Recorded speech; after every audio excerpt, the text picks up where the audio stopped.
Good news CM ಆದ ಬಳಿಕ DK Shivakumar ಅವರು 6 ಬಂಪರ್ ಘೋಷಣೆಗಳನ್ನ ಮಾಡಿದ್ದು, ಆ ಘೋಷಣೆಗಳು ಯಾರಿಗೆಲ್ಲ ಅನ್ವಯವಾಗಲಿದೆ ಅಂತ ಈ ವಿಡಿಯೋದಲ್ಲಿ ನಿಮಗೆ ಸಂಪೂರ್ಣವಾಗಿ ತಿಳಿಸ್ಕೊಡ್ತೀವಿ.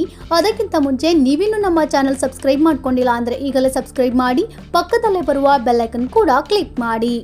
ಹೌದು, ಡಿಕೆ ಶಿವಕುಮಾರ್ ಅವರು ಮುಖ್ಯಮಂತ್ರಿಯಾಗಿ ಪ್ರಮಾಣ ವಚನ ಸ್ವೀಕರಿಸಿ ಮೊದಲ ಸಚಿವ ಸಂಪುಟ ನಡೆಸಿದ್ದು 6 ಮಹತ್ವದ ಘೋಷಣೆಗಳನ್ನ ಮಾಡಿದ್ದಾರೆ. ಆ ಮಹತ್ವದ ಘೋಷಣೆಗಳಲ್ಲಿ ಶಾಲಾ ಕಾಲೇಜು ವಿದ್ಯಾರ್ಥಿಗಳಿಗೆ, ರಸ್ತೆಗಳ ಬಗ್ಗೆ ಹಾಗೂ ಎಲ್ಲ ಬಡವರಿಗೆ ಮಹತ್ವದ ಘೋಷಣೆಗಳನ್ನ ಮಾಡಿದ್ದು, ಆ 6 ಘೋಷಣೆಗಳು ಯಾವುವು ಅಂತ ನೋಡೋದಾದ್ರೆ, ಮೊದಲನೇದಾಗಿ ಶಾಲಾ ಕಾಲೇಜು ವಿದ್ಯಾರ್ಥಿಗಳಿಗೆ ಉಚಿತ ಬಸ್ ಪಾಸ್ ನೀಡಲಾಗುತ್ತೆ. ಇನ್ನು ರಸ್ತೆಗಳ ನಿರ್ಮಾಣಕ್ಕೆ 2,000 ಕೋಟಿ ರೂಪಾಯಿ ಘೋಷಣೆ ಮಾಡಲಾಯಿತು. ಇನ್ನು 2,500 ಚದರ ಅಡಿಯವರೆಗೂ ಓಸಿ ವಿನಾಯಿತಿ. ಇದರೊಂದಿಗೆ 2,500 ಚದರ ಅಡಿ ವಿಸ್ತೀರ್ಣ ಕಟ್ಟಡಕ್ಕೆ ಅರ್ಜಿ ಹಾಕಿದವರಿಗೆ ರಿಲೀಫ್. ಇನ್ನು ಪ್ರತಿ ಪಂಚಾಯತ್ಗೂ ಭಾರತ್ ಜೋಡೋ ಯುವಕ ಸಂಘ ಸ್ಥಾಪನೆಗೆ 10,000 ರೂಪಾಯಿ ಘೋಷಣೆ ಮಾಡಲಾಯಿತು.